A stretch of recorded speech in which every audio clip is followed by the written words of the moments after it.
What's going on, guys? Welcome to week number 5 of our Houston Texans franchise mode.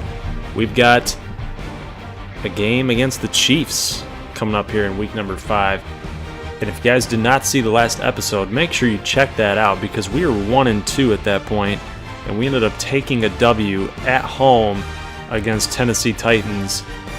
Last second touchdown from Alfred Blue. So everything that led up until that point, make sure you guys check that out. I'll put the link or the video at the very end so you guys can go check that out. It's probably also in the on the right side on the recommendeds as well. So it was a pretty good game. You guys can see the score here, 40-37. So it was definitely another shootout.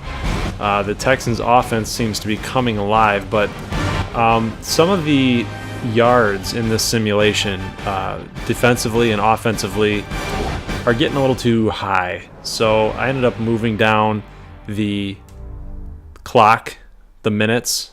It was at 9, so I moved it down to 7. I'm still kind of tweaking it around and seeing if we can get kind of like a more true number that will actually simulate a real life NFL game. But guys, so we are 2-2. I want to check out the injury report and see if anything has happened there. I know that we've been pretty banged up. Questenberry, 2 more weeks to go. Marcus Gilchrist, 2 weeks. Lamar Miller's back in 2 weeks. He actually was gonna come back, and then we decided we're just gonna keep him on the shelf for a little while. There's really no point to rush him. We're 2-2 right now. Alfred Blue has been having a pretty good season, stepping in for us. James Hurst still out 3 weeks, and Dan Williams 4. So haven't gotten much out of Dan Williams or James Hurst as far as updates for injuries go. I don't think they can really go. Marcus Gilchrist, the same deal. But Lamar Miller said he could play. But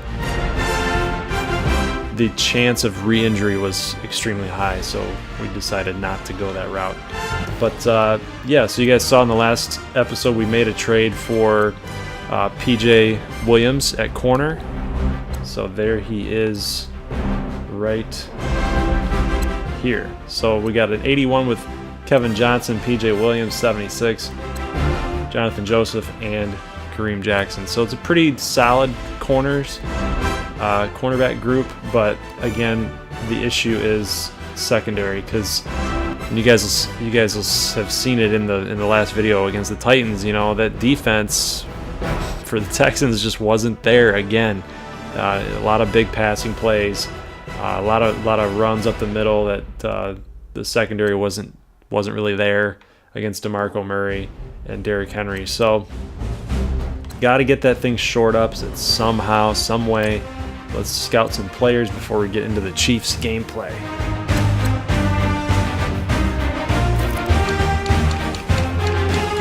So guys, we actually took a look at a lot of corners, right? I'm thinking since we're so top heavy at this point in the first round, might want to start looking at some guys here in the deeper rounds.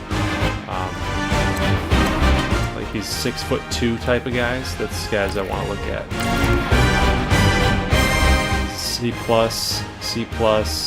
I'm pretty much going to stop right there. We want to find guys. There we go. Like this guy right here. This would be a good 3rd round type of pick. Somebody who does something really well, right? Zone coverage is a B for Cambrell Steed out of Rhode Island. So he'd be a pretty good pick, especially in the 3rd round. Bradley Dunlap, no. C+, not bad for 3rd round. C+ zone, C+ press. Harris Hodges out of Notre Dame. So that wouldn't be too bad. I want to skip on 4th rounders right now. Let's take a look at some safeties, free safeties. Bryant Mack is pretty dang good. Michael Pitcock. B hit power, C+ zone. Kind of like a Miles Killebrew type of guy, right? He's going to hit you hard, but doesn't do anything else really. Will Mabry, TCU, hit power, tackle. For pursuit. 6th round. Glad we scouted him. Let's check out some strong safeties. Not much going on there. All right, let's use the remaining points that we have left for offensive line. What do you say? What do you say? Antonio Labinjo out of Wisconsin. I don't know why, but this guy's face, this guy's player model looks like he's going to be a pretty good player. Impact block. There you go. Antonio Labinjo, right? That's great. That's great stuff.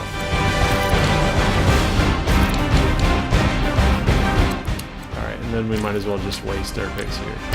Okay, so Carter Weaver, center, impact block, right? Sounds good. Players to negotiate, we are going to let Jonathan Joseph go. 33 years old, 83 overall, asking for $5.8 million for next season. And I say we are going to withdraw and say, not interested, sir. Good luck in the free agency market. Give us a good season this year. Teach these younger guys. And we are moving on. Greg Mance. Got to sign him. Solid center at 81 overall. 2-year pro. Let's give him that money. 81 overall. Might as well do it. Marcus Gilchrist. Not too sure what I want to do here yet, so I'm going to skip out on him for this week. He's still hurt, right? We don't know how he's going to perform after he's hurt. 3 years, $2.6 million per year. Not terrible, right? But 28 years old. He's going to be 31 at the end of the contract length. I'm not really too sure how I feel about it. 79 overall, free safety. You know, I feel like we could probably do a little bit better given our draft.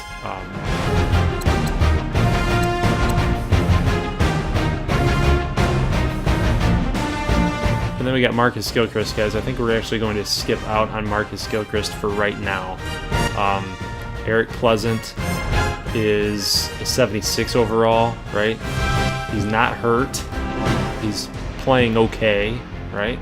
But I think we can do a little bit better maybe in free agency or draft and really shore that position up. 6-year pro, 79 overall. It's not terrible. Marcus Gilchrist is a pretty solid player, right? But I'm looking at this like 2.6, that's $3.8 million every season for Marcus Gilchrist. Just look at the depth here, right? If you want to call it that. 75, 72, 80 for Kareem Jackson. 81, 876. So there's a lot of money being put into the defensive backs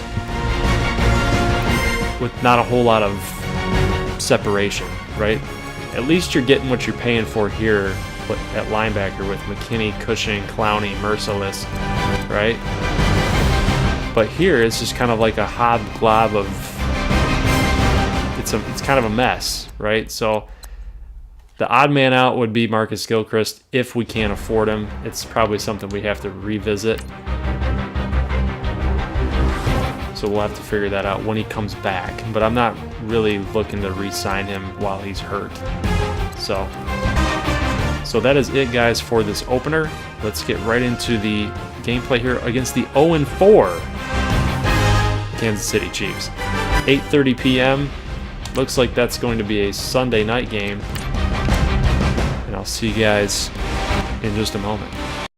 Alright guys, let's get this gameplay underway. I do apologize I did not get this video uploaded last Sunday. So moving forward, next Sunday I will have 2 matchups and 2 gameplay videos, 2 highlight reels for you guys so that we're actually caught up with the regular season. So the Kansas City Chiefs ended up winning that game big. A lot of offense being scored in that game. So Deshaun Watson is really taking it to the next level in his rookie season. We're looking to do the same thing in this game, but here's the deal. Here's the storyline. Kansas City is winless. Real life, they're undefeated, but in this, they're winless. So they are coming into this Sunday Night Football game thinking that their season is on the line. They got to get a W.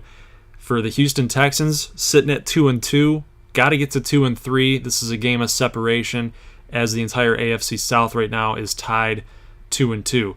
So, got to get the offense moving here. CJ Fedorowicz, big completion there from Deshaun Watson, 23-yard catch, sets them up in the field goal range. Nick Novak is going to attempt this long field goal, and he is going to convert. So, Texans up 3-0, get the early lead.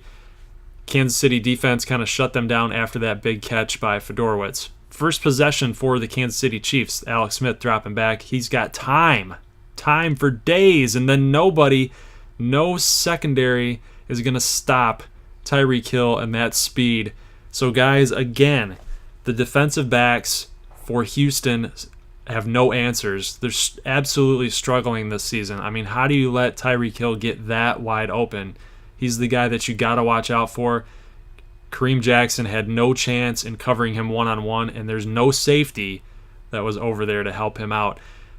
Speaking of defensive back play, there is a good one that we haven't seen a whole lot of, and Eric Berry is able to intercept this in the end zone. Took it out on the 3, and look at Christian Covington. Safety on Charkandrick West, 7-5 now, guys. It's a baseball score. The World Series going on, we just want things to be more like baseball, right? So if the defensive backs are not going to get the job done, guys, the defensive line is going to have to come through, and Carlos Watkins does that for the Texans. Clowney picks it up, and he's going to go all the way for a touchdown. It's going to be 11-7 Texans. Wow, that's awesome. Everybody's pumped up. Everybody's fired up. Look at him. Look at Carlos Watkins. He's loving it.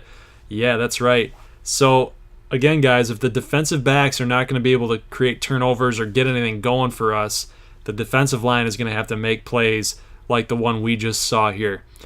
11-7, Watson with the read option fake. He's going to take this in for a 2-point conversion. So now we got a 13-7 game. We got a football score, a real-time football score. None of this baseball stuff. Alex Smith, get the ball back, a little pump fake to the flare route, and then he's got Wilson, who's going to go all the way. Oh, no. 4-yard line, he's stopped. So again, guys, the secondary, Eddie Pleasant missed a tackle there. He's been doing that a lot lately. Smith drops back. He's got a man. He's got Tyreek Hill, but it looks like it's going to get picked off. But is he out of bounds? That's the question. Andy Reid cannot believe that Alex Smith would throw that pass. It looked like Tyreek Hill was wide open, but yeah, he's definitely out of bounds. Houston ended up challenging this call. Could not afford a touchdown to give up here, but it's going to get ruled an incompletion. So Kansas City gets the ball back. They did not lose possession on that challenge. And then we got Charkandrick West, who's trying to get to the outside, but he's going to get tackled. Sets up a 4th and goal. And then Cairo Santos able to knock it through. So it's now a 13-10 football game here. Smith with the ball again. Almost picked off, but unable to position his body and able to get that catch. And then now we got a 13-10 game still here. And then P.J. Williams comes through with a block on the field goal. That is huge. That is absolutely huge. So the trade for P.J. Williams, he's making his mark here for the Texans. Big play there. Texans driving now late in the third quarter. Ryan Griffin to the outside. He's going to make a catch here. Texans on the 9-yard line. Watson finds Fedorowicz on the seams route up the middle. Touchdown, Texans. It's now 20-10. This game looks like it's in the Texans' hands here, but look at Tyreek Hill. Unbelievable. I have no words. Tyreek Hill in for the score. Again, guys, the secondary has been just terrible. Terrible. Jadeveon Clowney was guarding Tyreek Hill on that. On the zone. He was actually zoned out there, and then they had man on Tyreek Hill and unable to get anything done. So 23-17 Houston 5 minutes left to go. Kansas City driving down the field yet again, and then he's going to get sacked. He's going to get sacked by Whitney Merciless. That's a great play there, but the Kansas City Chiefs able to drive back up the field after that sack and get it on the 1-yard line. Charkandrick West punches it in for the touchdown. It is now 24-23, Kansas City Chiefs. 2 minutes and 45 seconds left to go. Watson's driving down. Great catch there by Dorial Green-Beckham. Have not called his name a lot this season, but using that big body and that big frame to make a diving catch. Alfred Blue is going to try to rush this thing up the middle. He gets the first down, gets it up to the 1-yard line. He's 1 yard away from a 100-yard game. Got a minute 10 left to go. Flaring Alfred Blue out. We're going to Alfred Blue, but he's unable to get 2 feet in bounds. It's going to set up a field goal situation. Nick Novak kicks it through, so it's now 26-24, guys. 43 seconds left. Got to stop the Kansas City Chiefs. You cannot get them into field goal range, and that's going to be a huge sack by DJ Reader. And that, my friends, gives the ball back to the Texans, and this game is over. So, guys, Texans win 26-24. It was a close matchup. It was a close game. Could not convert that 4th down attempt for Kansas City. If they had gotten into field goal range, they probably would have been able to kick that through. Cairo Santos got a big leg. Would have been a 27-26 loss by 1 point. So not very good. So guys, looking at the schedule here going forward, we've got Cleveland next week, and then there's a bye week for the Texans, and then we've got the Seattle Seahawks. So what we'll do is we'll have the gameplay against the Cleveland Browns and then the gameplay against the Seattle Seahawks. That way we're at least 1 week ahead in the next video. So guys, leave a like if you like this thing. If you're liking the way that the Texans are starting to pull together and form this team and make a playoff run, leave a like. And if you're new here, please subscribe. If you like it, love it, and you want more of it, you know what to do. Hit that little red button for a subscribe. And I'll catch you guys next Sunday for both matchups between the Browns and the Seattle Seahawks. So, guys, I'll see you then. And until then, peace.